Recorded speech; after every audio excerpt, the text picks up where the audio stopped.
ইফতেখার চৌধুরী পরিচালিত সিনেমা দেহরক্ষী দিয়ে 2013 সালে ঢাকায় চলচ্চিত্রে আত্মপ্রকাশ করেন অভিনেতা শিমুল খান। এরপর টানা বেশ কিছু সিনেমায় অভিনয় করে পরিচিত পান। বিশেষত খল অভিনেতা হিসেবে অবস্থান তৈরি করেন তিনি। এই অভিনেতাই এবারের 21শে মেলায় তার দ্বিতীয় বই প্রকাশ করলেন। বইয়ের নাম 40 হাওয়া 40 উইন্ডস। বইটি আবার উৎসর্গ করেছেন চিত্রনায়িকা Shabnam বুবলীকে।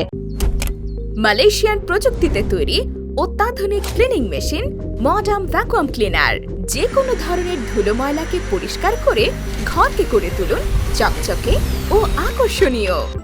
Modem, brand of luxury.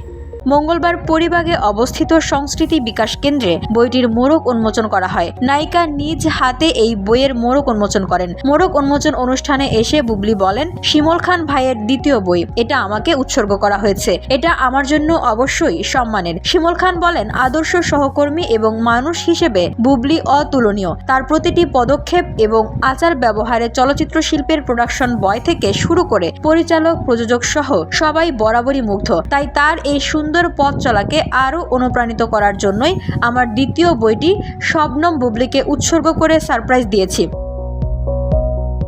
শিমুল খানের বইয়ের প্রচ্ছদ করেছেন ঢাকায় ছবির পোস্টার ডিজাইনার সাজ্জাদুল ইসলাম সায়েম। 40 হাওয়া বা 40 উইন্ডস বইটি মেলার 426-427 নম্বর স্টলের সপ্তর্ষি প্রকাশনীতে পাওয়া যাচ্ছে।